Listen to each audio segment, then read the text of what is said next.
예수님 당시에 유대 나라는 세 지역으로 나뉘어져 있었습니다. 그 세 지역은 북부 지역과 중부 지역과 남부 지역으로 이렇게 세 지역으로 나뉘어졌는데, 이게 구획상으로만 나누어진 것이 아니고 여러 가지 사람들이 사는 형태나 문화나 이런 것들이 확실하게 이제 구분이 되어 있었습니다. 북쪽은 갈릴리 지방이라고 하는데, 북쪽 갈릴리 지방은 주로 어떤 사람이 살았는가 하면 어부들이 살았습니다. 어부들과 서민 대중이 주로 이 북부 지역에서 모여서 살았죠. 그러니까 북쪽의 사람들은 대부분이 이제 참 가난한 사람들이 살았습니다. 그 다음에 중부 지역은 그 사마리아 지방이라고 하는데, 이 중부 지역 사마리아 지방에는 이방 민족과 결혼한 호넬족들이 주로 모여서 살았습니다. 호넬족이 살았는데, 뭐 정조 간쟁이 별로 없고 또 이런 어떤 것들이 막 섞여서 별로 좋지 않은 이런 이미지를 던져주는 지역이 사마리아 지역입니다. 그리고 남쪽 지방은 유다 지역이라고 하는데, 유다 지역은 예루살렘이 자리 잡고 있는 지역입니다. 남쪽 예루살렘에, 유다 지역에 예루살렘이 있었는데 그곳에 있었기 때문에 예루살렘을 중심으로 여기에 종교, 정치, 경제, 문화 이런 지도자들과 또 정통성을 자랑하는 유대인들이 이 남쪽 유다 지역에 모여서 살았습니다. 그러니까 이 남쪽 유다 지역과 북쪽 갈릴리 지역의 사람들의 수준이나 문화 차이를 놓고 본다면, 이렇게 남쪽 유다 지역은 월등하게 발전적으로 되어 있고 발달되어 있었던 것입니다. 이제 문제는 사마리아인들을 대하는 남쪽 유대인들의 시각이었습니다. 유대인들은 사마리아인들을 이방인으로 취급을 했고 구원에 있어서도 제외된 사람들로 인식하고 있었습니다. 그리고 대부분의 사람들은 사마리아 사람들을 마치 더러운 짐승을 대하듯이 그렇게 되었습니다. 그 이유는 이들은 대부분 순수 유대인이 아니라 이방 족속들과 혼혈된 호넬족이 되어 있었기 때문입니다. 그래서 그들은 이 중부 지역에 있는 사마리아인들과 상종하기를 꺼리했고 그 땅조차도 밟기를 꺼리했습니다.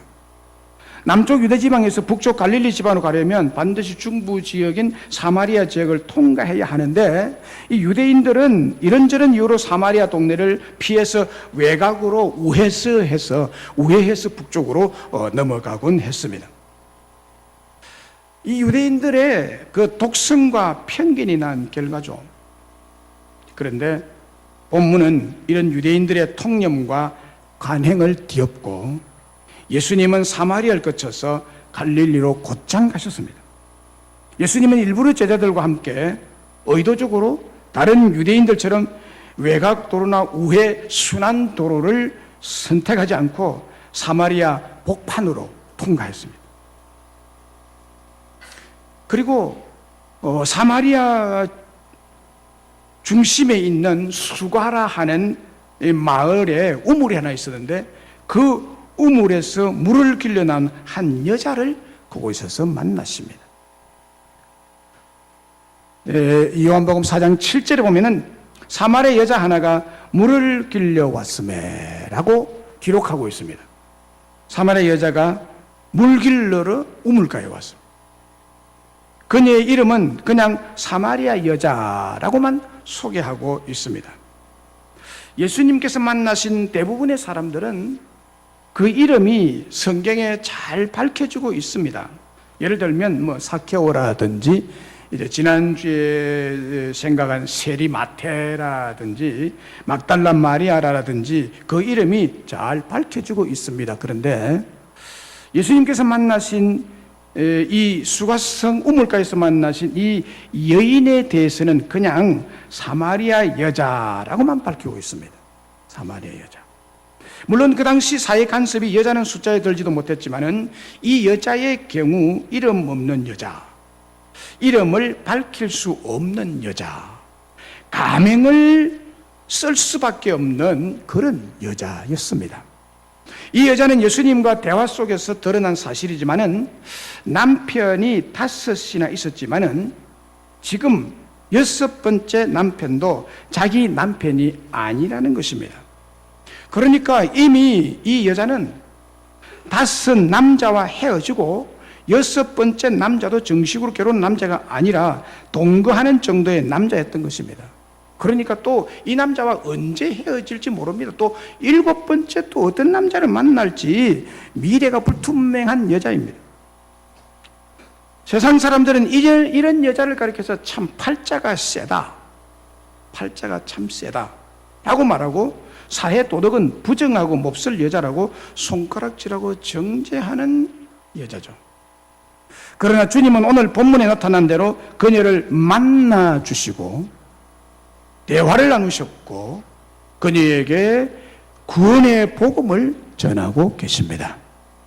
한마디로 그녀의 과거는 어둡고 불행한 여자입니다.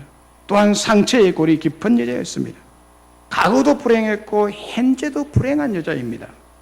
미래도 희망이 없는 어둠만이 기다리고 있는 그런 형편이 있었습니다. 그런데 이 여인이 예수님을 만났다는 사실입니다. 예수님을 만났다는 사실. 모든 생명체는 만남 여하에 따라서 잘 살 수도 있고 못 살 수도 있습니다. 건강할 수도 있고 병들 수도 있습니다. 잘 자랄 수도 있고 메말라 죽을 수도 있습니다. 그리고 행복할 수도 있고 불행할 수도 있습니다. 식물이나 꽃의 경우를 보면 옥토를 만나면 이 꽃은 아주 잘 자라고 식물도 굉장히 잘 자랍니다.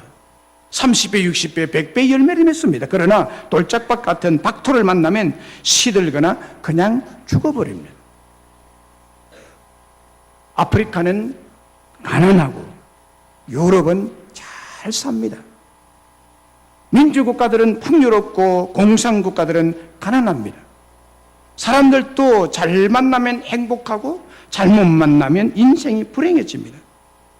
성경을 보면 잘못된 만남 때문에 불행해진 사람이 있는가 하면 좋은 만남 때문에 정말 그 인생이 행복의 축복을 받은 사람들이 있습니다. 우리들도 예외가 아닙니다. 잘 만나면 행복하고 잘못 만나면 불행해집니다.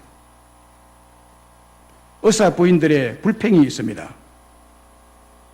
몸살 감기로 열이 오르고 머리가 깨어지도록 쑤시고 아파도 본척만척 한다는 것입니다. 이유는 너무나 큰 중병 환자들을 날마다 보고 대하기 때문에 감기 정도 아픈 것도 아니야, 괜찮아, 그냥 견뎌 이런답니다. 자기는 아파 죽겠는데. 섭섭하죠. 유치원 선생님과 함께 사는 남편들도 할 말이 많습니다. 남편을 유치원 원나 취급하듯이 하는 것입니다. 여보, 그러지 마세요. 그러면 안 돼요. 자, 따라해 보세요. 옳지? 자존심 상합니다. 목사님하고 사는 사모들도 할 말이 많아요. 사모가 여보, 내일 큰아들 아이 등록금을 내야 하는데 어떻게 하죠? 할렐루야, 기도합시다. 걱정 하나도 안 하고. 여보, 내일 공휴일인데 애들하고 놀이공원이나 가요. 그러면 주의 일에 힘쓰시다. 할렐루야. 가정에는 관심이 없어요. 이러니 도무지 남편으로서의 행복을 주지 못한다는 것이죠. 누구든지 잘 만나면 행복하고 잘못 만나면 불행해지는 것입니다. 오늘 본문은 사마리아 동네 수가성 우물가의 여자와 예수님과의 만남을, 미팅을 기록하고 있습니다. 예수님은 누구를 만날까요? 수가성 여인이 누구기에 만나 주셨을까요? 예수님이 만나 주신 거거든요. 예수님은요, 삶이 버거운 사람을 만나 주십니다. 삶이 버거운 사람. 그래서 참 인생의 행복에 목마른 자를 만나 주십니다. 행복에 목말라 하는 사람을 만나 주셔요. 오늘 본문 15절과 17절에 보면 여자가 이르되 주여 그런 물을 내게 주사 목마르지도 않고 또 여기 물길로 오지도 않게 하옵소서. 참 목말라서 죽겠다는 거예요. 그리고 이 우물가에 매일 물길로 오는 이게 세상에 이 고통만큼 큰 고통이 없는데 다시는 물길로 안 오도록 좀 해주시면 좋겠습니다. 이걸 간절히 바라고 있는 거죠. 여자가 대답해 이르되 나는 남편이 없나이다. 이 인생이 참 기구한 인생이요. 그리고 6절에 보면 예수님께서 우물가에 앉아서 쉬고 있을 때 6시, 유대 시간으로 6시라고 기록되어 있습니다, 본문에. 그런데 이 6시가 오늘날 우리나라 시간으로 환산하면은 오후 12시 꼭 정오입니다. 정오요. 우물에서 물을 길러 먹던 시절이 있었어요. 우리나라도요. 수도가 없고. 제가 어릴 때는 다 우물이, 우리 집에는 우리 집 안에 우물이 있었고, 어떤 집은요 집안에 우물이 없어요. 공동 우물가에서 이제 물을 길러 먹던 시절이 있었습니다, 여러분. 근데 예수님 당시에는 이 공동 우물이 있었는데, 예, 주로 사람들이 아침에 우물가에 갑니다. 아침에 와서 아침 밥알 쌀이나 보리를 가져와가지고 그 우물가에 다 씻죠. 뭐 씻고, 그 다음에 뭐 배추나 상치나 파나 이런 것들, 뭐 전분이나 이런 것들 가져와가지고 이제 아침에 씻어요. 반찬 끓이려고 씻고, 또 옷 씻을 게 있으면 그때 와서 옷을 빨고, 그리고 먹을 물을 이제 길러 가는 것입니다. 우물가에서 할 일은 아침에 다 하고, 한낮에는 모두가 논밭으로 일하러 가죠. 유대인들도 마찬가지예요. 논밭으로 다 일하러 가기 바쁘기 때문에 우물가에 12시에 사람이 없습니다. 그런데 사람들이 물길로 오지 않는 시간이 난 12시 정오 시간을 택해서 물길로 온 이 여자, 어떤 사연이 있었을까요? 이 여자는 우물가에서 사람이 바글바글 하는 그곳에 가면요, 이제 벌써 알잖아요. 한 동네 여자니까. 저 여자 참 안 좋다. 뭐 이런 소리, 저런 소리만 듣기 싫어요. 그래서 사람 만날까 두려워하는 사람입니다. 그래서 아침에 나올 수가 없습니다. 이것을 보면 이 여자는 사람 만날까 굉장히 두려워하고 또 부끄러워하는 비난과 손가락질을 당하고 있는 사람이라는 것을 알 수 있습니다. 그런데 이 여자가 어쩌다 이런 사람이 돼버렸어요. 그 이유는 없습니다. 어쩌다가 이런 삶이 되어버리고, 어쩌다 보니까 1년 가고 2년 가고 5년 가고 10년 가다 보니까 자기 삶이 이렇게 엉망진창이 되어버린 거예요. 이 여자는 지금 6번째 어떤 남자하고 살지만은 이 남자는 자기 남편이 아니라는 것입니다. 남편으로 간주하고 살만한 남자가 아니라는 거예요. 인생의 참 행복을 남자에게서 얻기 위해서 남자를 여러 명 갈아치우면서 살아보았지만 삶이 언제나 고독하고 헤어지면서 남자들에게 받은 상처가 너무 많아요. 이 남자가 이 상처 주고 저 남자가 저 상처를 남기고, 그러니까 인생이 너무 억울하기도 하고 부끄럽기도 한 것입니다. 이 여자의 지난 강은은 너무나 어둡고 불행합니다. 그래서 여전히 행복에 목말라 하고 삶이 버거운 여자입니다. 이 여자의 인생은 참 버거워요, 살아가기가. 또 여기 물길로 오지도 않게 하옵소서라고 한 것을 보면 물길로 집 밖으로 나온 것 자체도 이 여인에게는 너무나 힘든 삶이고 고통 그 자체였습니다. 하루하루가 지옥 같은 삶입니다. 그래도 살아야 되겠기에 살기 위해서 어쩔 수 없이 사람 없는 틈을 타서 대낮에 물길로 나온 것입니다. 그때 마침 이 사마리아 여자가 예수님을 만나게 됩니다. 우리는 편의상 사마리아 여자가 예수를 만났다고 하지만은 사실은 예수님이 그 여자를 찾아가셨고 예수님이 사마리아 여자를 만나 주신 것입니다. 우리 예수님은 이 여인의 말할 수 없는 내면의 고통, 심령의 고통을 아시고 그를 만나기 위해서 수가성 우물가로 지나가셨던 것입니다. 모든 유대인들이 끌어안은 사마리아로 갔던 것입니다. 우리 주님은 언제나 먼저 만나고 싶은 사람을 찾아가시는 분이십니다. 특별히 우리 주님이 만나러 가시는 분이 누구냐? 속된 말로 잘 나가는 사람 만나지 않습니다. 우리 주님은 삶이 버거운 사람을 찾아가십니다. 삶이 버거운 사람을 만나 주십니다. 행복하게 살고 싶어 목말라 하는 자를 만나 주시는 줄로 믿습니다. 행복을 도적맞고 삶이 불안하고 두려워하는 사람을 만나 주십니다. 창세기 27장에 보면 야곱이 에서를 속이고 큰 아들이 받아야 할 축복을 가로챈 얘기가 나옵니다. 이 사건 때문에 에서는 야곱을 미워하기 시작했고 결국 동생을 죽이려는 생각으로 발전됩니다.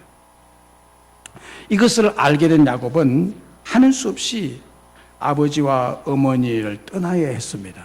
그리고 정든 고향을 떠나야 했습니다. 그래서 외삼촌이 살고 있던 화란으로 걸어서 가는데 광야길 중간에서 해가 져서 어두워지고 그곳에서 하룻밤을 지낼 수밖에 없었습니다.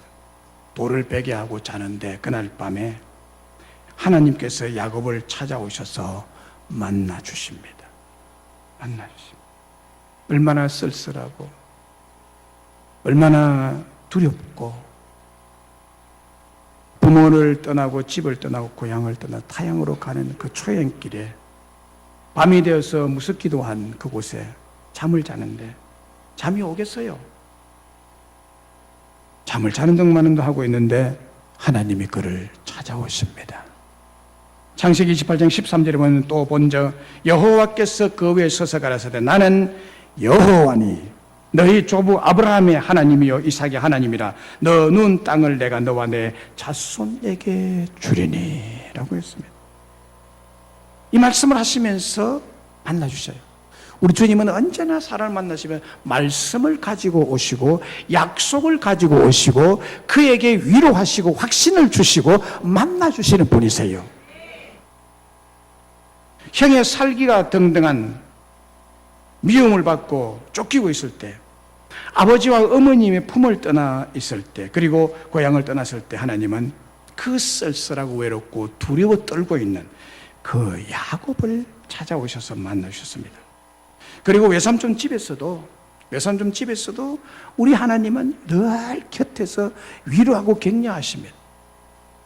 이 외삼촌은 야곱보다도 한술 더 뜨는 사람이에요. 아마 그 외가 쪽에 DNA가 흐르는 것 같아요.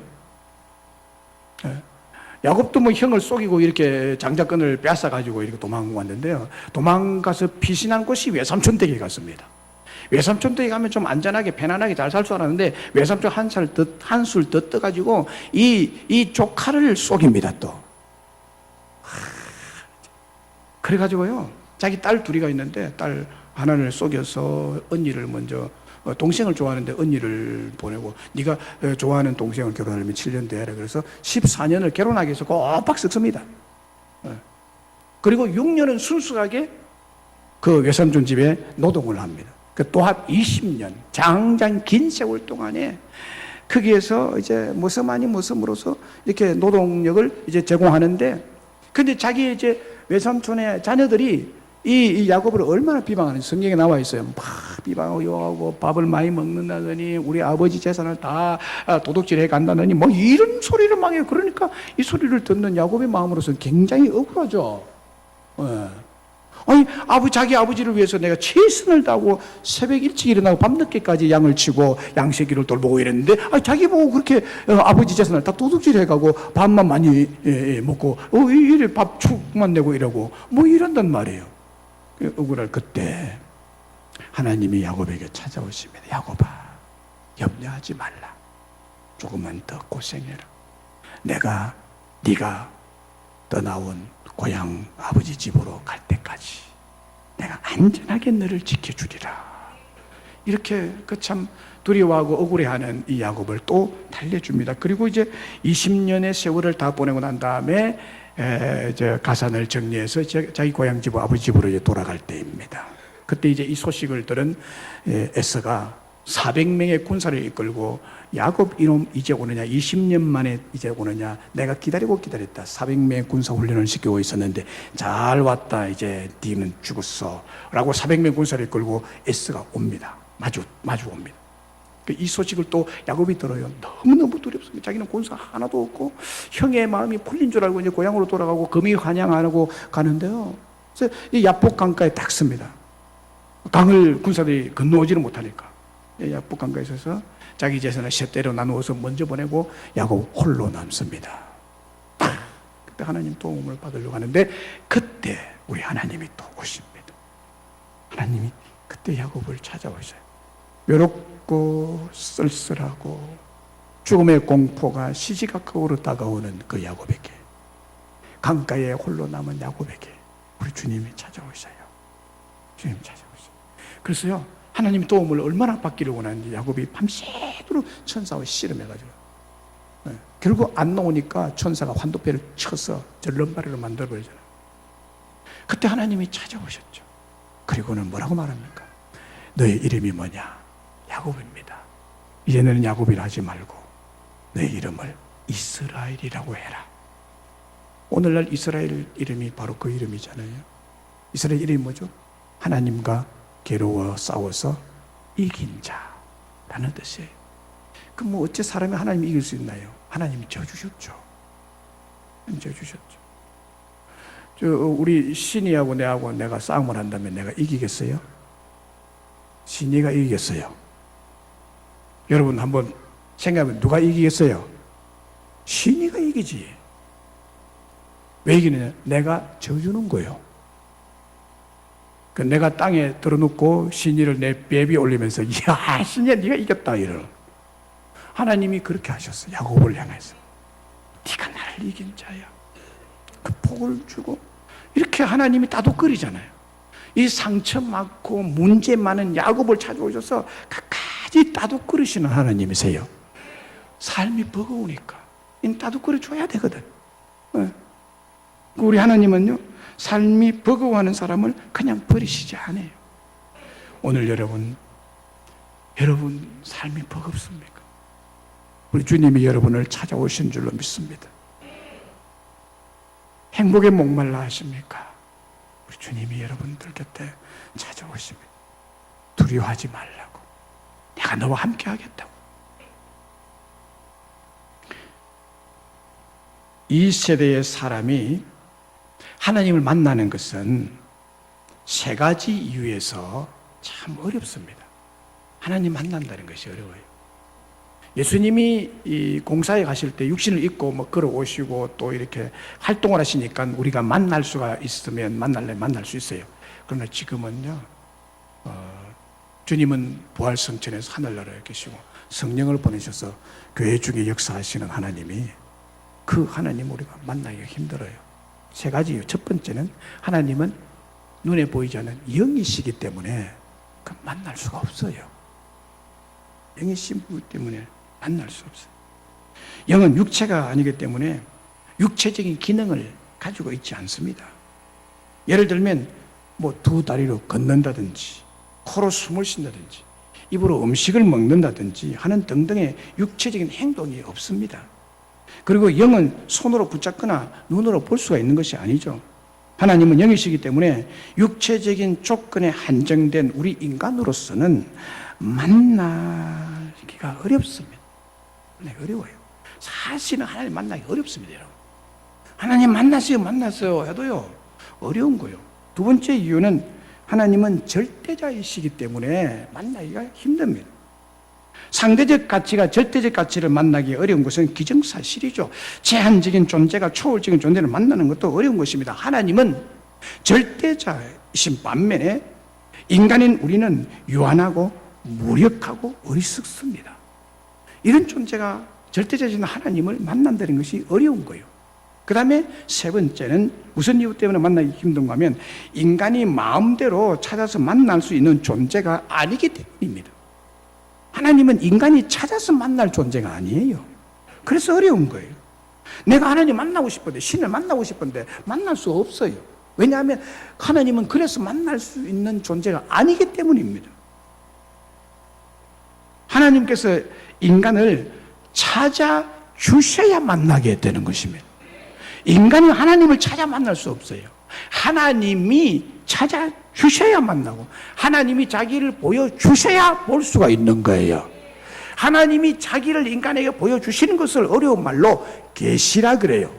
하나님의 계시가 우리에게 있을 때 우리가 하나님을 볼 수 있고 만날 수 있는 것이지, 하나님이 자기를 열어서 보여주지 않으면 아무도 하나님을 만날 수 없어요. 그러니까 여러분, 우리는 하나님을 만나서 이렇게 하나님 예배하는데요, 하나님 알지 못하는 사람들 보세요. 신을 찾는다는 것이 못 찾아서 깝깝하니까 만들어서라도 섬기려고 불상을 만들어서 그 앞에 절을 하잖아요. 목상을 다듬어 만들어가지고, 그리고 뭔가를 사람이 해야 된다는 생각 때문에 목탁을 만들어서 막 팔이 멍기도록 이렇게 두드리고 이렇게 있잖아요. 이거를 뭐 두드려야 돼. 아무렇게나 두드릴 수 없으니까 박자를 맞춰가지고 딱딱딱딱딱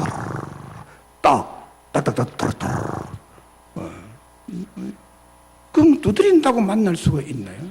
두드리면 신이 찾아오나요? 북을 두드리고 그 사람이 찾아오나요? 아니요. 인간이 어떤 수단과 방법을 가지고 하나님을 만나려 해서 만나지는 분이 아니다. 그래서 이 세 가지 조건 때문에 인간이 하나님을 만나는 것은 힘듭니다. 거의 불가능한 것입니다. 거의 불가능한 것입니다. 그런데요, 이런 세 가지 제한이 있음에도 불구하고 우리는 저와 여러분은 하나님을 수시로 만날 수가 있습니다. 수시로 만나. 영이신 하나님, 절대자이신 하나님, 인간이 찾을 수 없는 그 하나님을 만날 수가 있는 이유는 하나님이 말씀이시기 때문입니다. 하나님은 말씀이세요. 말씀이 하나님이십니다. 그래서 이 예배 시간에 하나님은 주의 종을 통해서 기록된 계시의 말씀을 풀어서 선포하는 설교를 통해서 성령의 감동하심으로 이 자리에 오신 여러분들은 마치 수가성 우물가의 여자처럼, 구약의 야곱처럼 하나님을 만나고 하나님을 볼 수가 있습니다. 그 음성을 듣는 자가 마음으로 보는 것. 오늘 하나님은 기록된 계시의 말씀으로 저와 여러분들의 심령의 마음속에 찾아오시는 줄로 믿습니다. 그리고 세상의 헛된 것들을 찾아 붙잡음으로 삶이 외롭고 고독할 때, 억울하게 당해서 울분이 일어날 때, 위험해서 위기를 당한 사람을 말씀으로, 약속된 약속으로 찾아오시고 만나 주셔서 말씀으로 위로하시고 약속의 말씀을 주셔서 담대하게 다시 일어서게 하시는 분이십니다. 예배 때 말씀을 통해서 우리를 만나서 예배를, 그렇게 이 예배 자리를 찾아오시는 분이 한정되어 있잖아요. 많은 사람은 여기에 오지 않으니까 만날 수가 없는 거예요. 주님은 말씀으로 오십니다. 수가성 우물가에 여인이 혼자 물 길러 왔을 때 말씀이신 예수님이 찾아가셔서 그와 말씀하시는 거예요. 말로서 만나는, 말로서 만나는, 음성으로. 그래서 눈으로 보는 것이 아니라 마음으로 보는 거예요. 마음으로 만나는 거예요. 외적으로 만나는 것보다도 여러분, 심령과 심령이 통하고 마음과 마음이 통하고 진정으로 마음이 통해서 만남이 진정한 만남인 줄로 믿습니다. 이게 하나님은 우리 마음에 말씀하시거든요. 이래서 하나님을 만날 수가 있다는 거예요. 그러면 예배 때 말씀을 통해서 주시는 것이 뭘까요? 말씀을 통해서 우리에게 주시는 것이 뭘까요? 그것은 영원히 목마르지 아니하는 영생의 샘물을 주십니다. 영생의 샘물을 주신다. 이 영생의 샘물은 우리를 굉장히 감격스럽게 만들고 엄청난 행복감으로 바꾸는 역할을 하는 거거든요. 13절에서 15절에 보면 예수께서 대답하여 이르시되 이 물을 마시는 자마다 다시 목마르니와 내가 주는 물을 마시는 자는 영원히 목마르지 아니하리니 내가 주는 물은 그 속에서 영생하도록 솟아나는 샘물이 되리라 그랬습니다. 샘물이 되리라. 여자와 대화는 장소가 우물가였기 때문에 화제는 자연히 물로 시작했습니다. 여자는 마실 물을 달라 했고 예수님이 영원히 목마르지 않은 영생의 샘물을 준다고 말씀하고 있습니다. 영원히 솟아나는 생명의 샘물은 예수 그리스도 자신을 위해 표하는 것입니다. 우리 예수님이 영생의 샘물이 되십니다. 영원히 목마르지 아니하는 샘물이 예수님이십니다. 여러분이 마음에 불안과 근심과 걱정이 끊일 날이 없다는 것은 교회를 다니셔도 영생의 샘물이고 목마름이 없는 예수님이 내 마음속에서 주도적으로 계시지 않기 때문이에요. 교회를 다녀도. 그러나 영생의 샘물, 영원히 만족을 누리고 행복을 주시는 이 예수님이 내 마음속에 충만하게 거하시고 내 삶을 주도하시는 주님으로 모시고 산다면 내 마음은 언제나 천국이에요. 내 마음은 언제나 천국. 메시아이신 예수님께서 영원히 솟아나는 생명의 샘물이 되신다는 거죠. 그리고 20절에 보면 예배를 말씀하고 있습니다. 화제가 갑자기 바뀝니다. 물 이야기에서 남편 이야기로 옮겨가다가 남편 이야기가 뭐 네 남편 데려오라, 난 남편이 없다, 네 남편이 5이 있었지만 6번째는 네 남편이 아니다, 뭐 이런 얘기를 하다가 갑자기 예배로 옮겨주고 있습니다. 마태복음 4장은요 이 화제가 지금 급박하게 확 바뀌어요. 영화로 따지면 화면이 착착착 바뀝니다. 우물가에 만나가지고 막 물 이야기 하다가 갑자기 남편 이야기 하다가 그 다음에 예배 이야기를. 물과 남편과 예배 이야기는 우리가 생각하는 전혀 상관이 없는 것 같아요. 물과 남편은 무슨 상관이 있어요? 남편과 예배가 무슨 상관이 있나? 아무 상관이 없는 것 같아요. 그런데 우리 예수님이 연관 짓는 것은 연관 없이 연관 짓는 분이 아니세요. 여기는 깊은 연관이 있습니다. 물과 남편과 예배. 자, 여기에서 우리는 참 우리 주님의 말씀의 신비함을 느낍니다. 영생의 샘물을 달라는 여자에게 뜬금없이 네 남편을 데려가십니다. 그때 이 여자는 저는 남편이 없습니다 라고 말했죠. 이 말은 자신의 과거의 삶이 불륜과 부도덕으로 일관된 삶이었다는 실토이고 고백이고 회개가 섞인 말입니다. 남편이 없어요.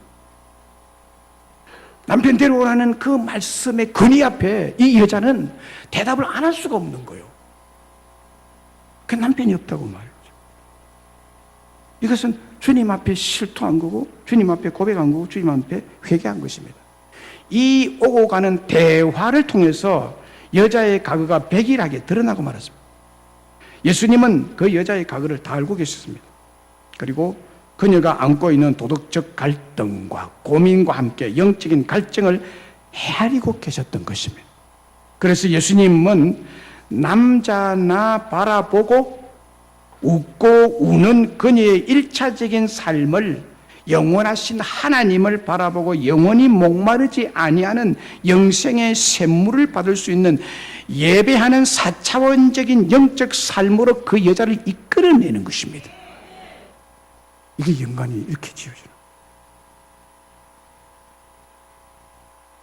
남자 꽁무니만 따라다니면서 이 남자가 날 살릴까 저 남자가 날 행복하게 해줄까 했지만 주는 것은 상처뿐이었어요. 이 여자가 요구하는 그런 물을 내게 주사 목마르지도 않고 또 여기 물길로 올 필요도 없는 그 어떤 남자도 줄 수 없는 그 속에서 영생하도록 솟아나는 샘물을 예배의 주인 대신 예수님이 줄 수 있다는 거예요. 예수님이 줄 수 있다.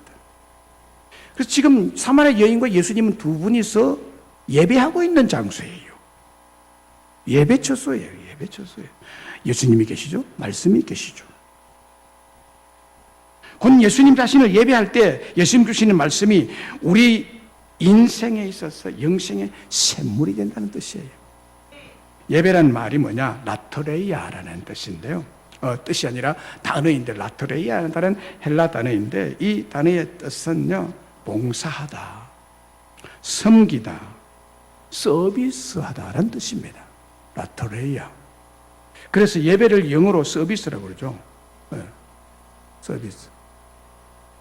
선데이 서비스라고, 주보에 보면, 미국에 가서 주보를 보면 선데이 서비스라고 그래요. 주일 예배 이렇게 돼요. 왜 우리 예수님은 사마리아 여자에게 하나님을 성령과 진리로 예배하라고 가르치셨을까요? 그것은 이 세상의 모든 사람은 어떤 대상에게 예배하는 사람이기 때문입니다.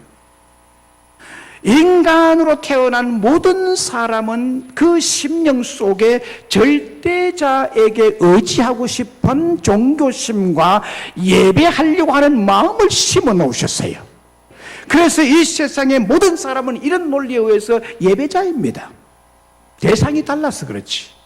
우리는 전능자이시고 유일하신 참 하나님께 예배하는 복된 자들임을 믿습니다.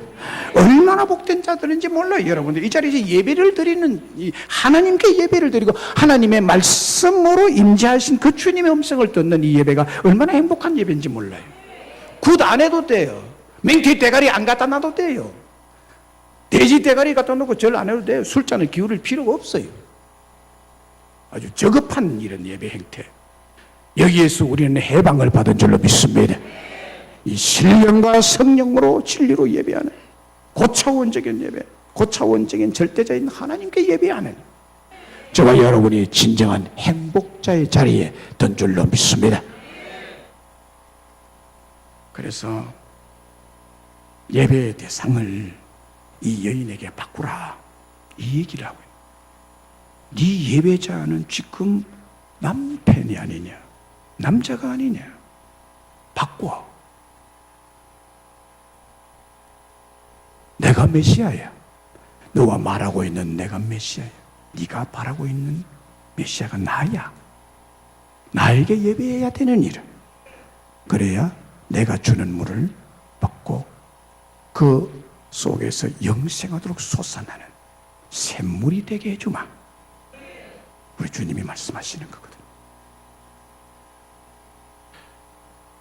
이 여자의 경우를 보면 지금까지 세상을 섬기고 남자를 섬기고, 그것도 제 남편은 아닌 남자에게 시달리면서 종노릇하듯이 섬기고 예배하듯 사는 허무한 인생에게 영적인 눈을 들어서 진정한 행복을 주시는 전능자 하나님을 섬기며 예배할 때 바로 그때 영생하도록 솟아나는 행복의 강수를 만날 수 있다는 것입니다. 이 여자에게서 섬김의 대상, 즉 예배의 대상을 바꾸라는 것은 그 여자의 삶의 위대한 터닝 포인트가 되는 것입니다. 위대한 전환점. 예배의 대상을 바꾸는 것이 인생의 터닝 포인트예요. 전환점이 되는 것입니다. 사랑하는 여러분, 인생의 참된 복, 참된 변화는 무엇일까요?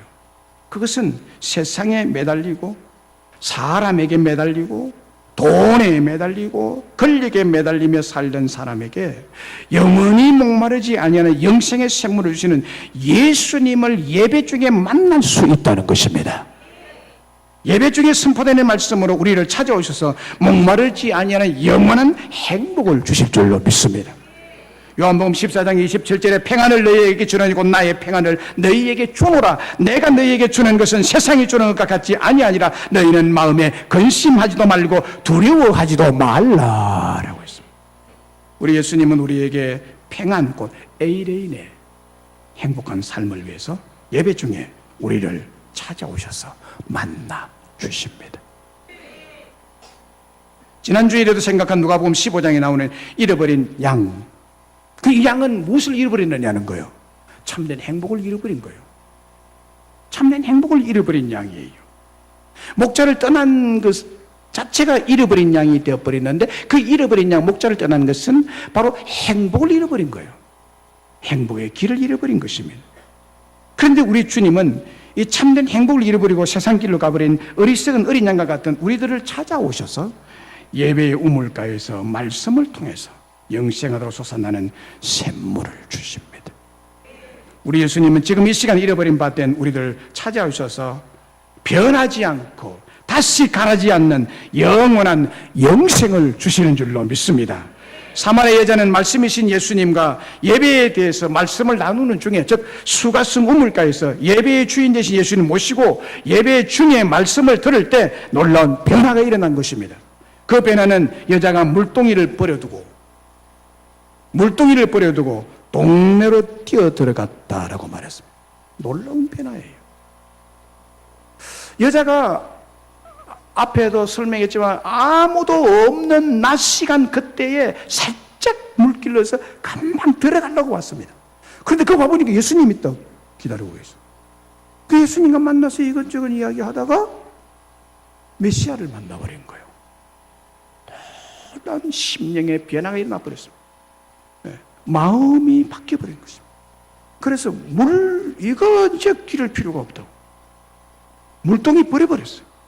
물동이를 버려버리고 동네로 뛰어들어 자기가 가장 싫어하는 동네로, 사람들 틈바구니 속으로, 사람들이 모인 곳으로 들어가서 뭐라고 말했네? 와 보라, 내가 메시아를 만났다. 나에 대해서 완전히 과거와 현재와 미래를 다 얘기한 그 메시아를 만났다. 와서 보라 라고 사람들을 예수님께 초청을 했습니다. 여러분, 자, 그러면 이런 변화가 어떻게 일어날 수 있었느냐는 거예요.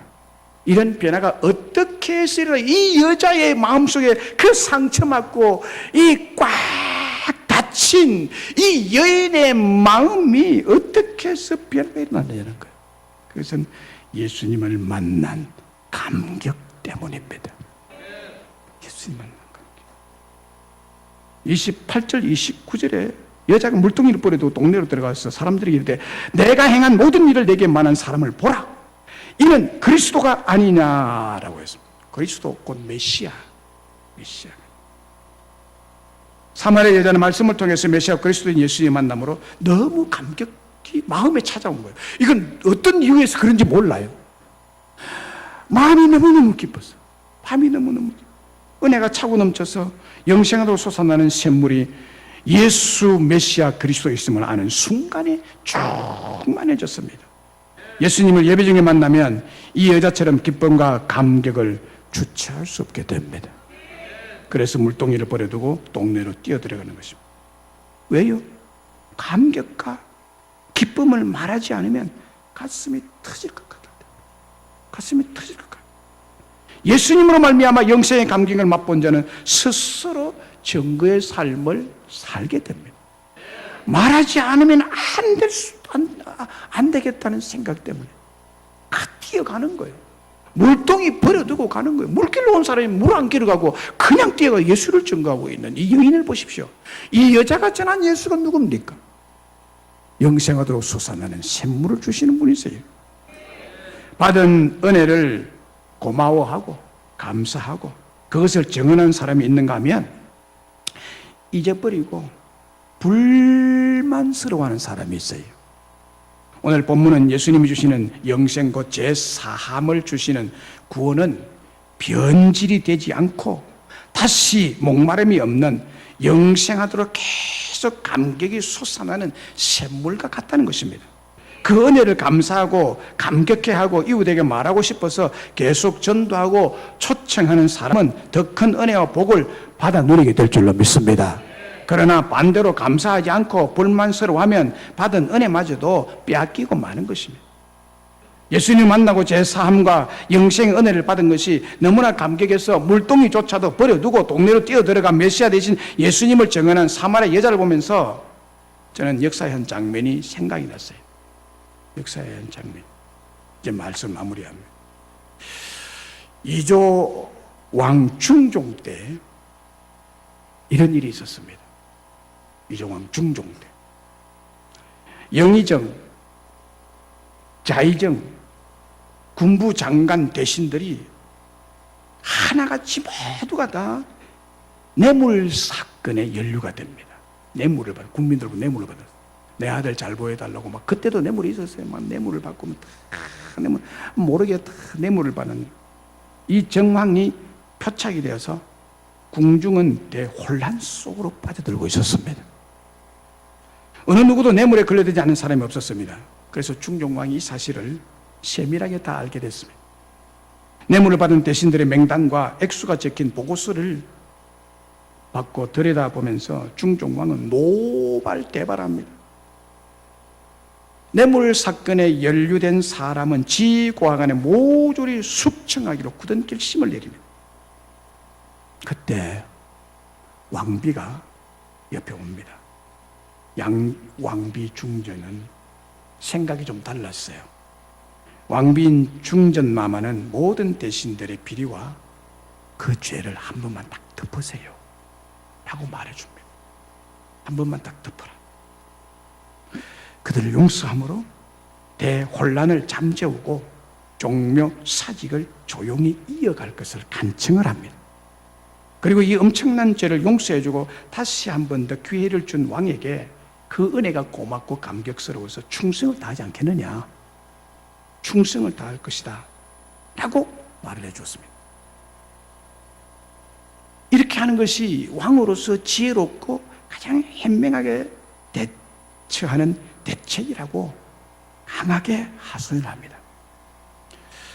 이를 중종이 받아들이죠. 그리고 고맙게까지 여깁니다. 고맙게까지 여기 왕은 왕비의 그 아량과 왕비의 지혜를 또 높이 평가하고 칭찬합니다. 그러면서 내가 그렇게 하리이다 라고 하면서 마음을 바꾸어 먹습니다. 드디어 대신들이 중종 앞에 무릎을 꿇고 머리를 조아려 처분을 기다리게 됐습니다. 불호령이 떨어지고 파직의 중형이 떨어질까봐 전전긍긍하며 기다리고 있습니다. 그때 중종왕은 보고서에 책을 내어주면서 자기 이름과 뇌물 액수가 적힌 부분을 각자가 다 뜯어가라고 명령을 내립니다. 너희들이 뜯어가라, 너 명단을. 대신들은 떨리는 손으로 자기에게 해당된 부분을 다 뜯어냅니다. 다 뜯고 남은 책을 되돌려받은 왕은 책을 불로 태우면서 이렇게 말합니다. 찜은, 왕은 이 책을 본 일도 없고 아는 바도 없노라 라고 하면서 불태워 없애버립니다. 그러면서 자기 관료들에게 경들도 자기가 뜯어낸 종이를 불에 태워버리도록 하라 라고 왕의 용서가 떨어졌습니다. 여러분, 정말 감사한 일이죠. 큰 죄 아닙니까? 뇌물죄를 저지른, 돈을 받고 다른 사람을 이렇게 해주고 돈 없는 사람 억울함을 당하게 만들고 이 큰 죄를 다 용서받았어요. 다 덮어줬습니다. 대신들에게는 큰 은혜가 내려진 거예요. 그런데 왕의 용서 직후에 두 반응이 있었다는 것입니다. 두 반응이 있었다. 한 부류는 울면서 소리를 내면서 울면서 받은 바 용서에 감격해서 성은이 만극하나이다, 성은이 만극하나이다 이렇게 감격해하고 이래 은혜를 외쳤습니다. 그런데 또 한 부류는 야릇한 회심의 미소를 지으며 잘됐다, 죄는 없어졌으니 왕비 중전을 내치는 일을 서둘러야겠다, 칼을 갈아요. 그러면서 눈을 내리까는 대신들이 생겨났습니다. 여러분, 이 역사가 무엇을 말해줍니까? 사마리아 여자처럼 영생의 은혜, 샘물의 은혜, 메시아 그리스도 예수님 만난 은혜, 죄 용서의 은혜, 구원의 은혜, 여러분, 우리는 이런 것 등등에 헤아릴 수 없는 많은 은혜를 받은 자들입니다. 엄청난 은혜를 받은 자. 오늘도 이렇게 건강하게 예배당에 와서 예배 드릴 수 있는 것도 은혜예요. 얼마나 큰 은혜를 받은. 우리들은 감격과 감사와 축복으로 인해 그 은혜를 못다 갚을 줄 알고 눈물로 주님의 이름을 부르는 자들이 되어야 하고 전가하고 초청하는 사람이 되어야 될 줄로 믿습니다. 우리 중에 큰 누구도 이 큰 은혜를 받은 사람으로서 감사도 감격도 잊은 채 초청이나 전도는커녕 늘 불만과 불평과 원망으로 살아가는 사람이 없기를 간절히 바랍니다. 삶이 버거운 우리를 만나주시고 행복의 샘물을 주시고 그 주님의 은혜에 보답하는 삶은 동네로 들어가서 내가 메시아를 만났다 와보라고 초청한 일을 감격스럽게 해야 할 줄로 믿습니다. 이것이 영생의 은혜를 받은 성도의 마땅하고 합당한 삶인 줄로 믿습니다.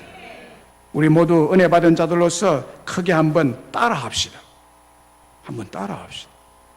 저를 한번 따라해 주시면 뭐 하기 싫으면 안 해도 돼요. 한번 따라합시다. 전도합시다. 증거합시다. 초청합시다. 할렐루야. 이유는 분명하잖아요. 말씀을 맺습니다. 이름 없는 여자, 이름을 밝힐 수 없는 여자, 가명을 쓸 수밖에 없는 그런 여자였던 사마리아 여자는 산다는 게 참으로 버거운 삶이었습니다. 그녀의 가거는 어둡고 불행했습니다. 또한 상처의 골이 깊은 여자였습니다. 가거도 불행했고 현재도 불행한 여자, 미래도 희망이 없고 어둠만이 기다리고 있는 그런 형편없는 여자였습니다. 인생의 참 행복을 남자에게서 얻기 위해 남자를 여러 명 갈아치우며 살아왔지만 삶이 언제나 고독하고 헤어지면서 남자들에게 받은 상처가 많으므로 억울하기도 하고 부끄럽기도 한 그런 여자였습니다. 그래서 여전히 행복에 목마르고 삶이 버거운 사람이었는데 우리 주님이 그 여인을 찾아가셔서 만나주셨습니다. 우리 예수님은 삶이 버거운 사람, 행복에 목마른 자를 만나주신다고 했습니다. 그리고 성령과 진리로 예배하는 자들에게 영원히 솟아나는 생명의 샘물인 예수 그리스도를 만날 수 있다고 말씀드렸습니다. 메시아이신 예수님께서 영원히 솟아나는 생명의 샘물이 되신다고 했습니다. 사마리아 여자는 말씀이신 예수님과 예배에 대해서 말씀을 나누는 중에 그 우물가에서 예배의 주인 되신 예수님 모시고 예배 중에 말씀을 들을 때 놀라운 변화가 일어났습니다. 그 변화는 여자가 물동이를 버려두고 동네로 뛰어들어가 메시아 되신 예수님을 증거했다고 했습니다. 동네에서 정죄받고 부끄럽고 사람 만나기 싫어한 여자가 물동이를 버려두고 동네로 뛰어들어가 메시아 되신 예수님을 증거하는 사람으로 변화가 일어나고 바뀔 수 있다고 그랬습니다. 예수님을 만난 감격 때문입니다. 우리들도 이 사마리아 여자처럼 큰 은혜를 받은 자들로서 물동이를 버려두고 최우선적으로 예수 그리스도를 알리고 교회로 예배의 현장으로 초청하는 모두가 되셔서 하나님을 기쁘시게 하는, 하나님을 춤추시게 하는 충성된 성도들이 되시기를 주님의 이름으로 축복합니다. 우리 찬송 결단송 부르면 우물가의 여인처럼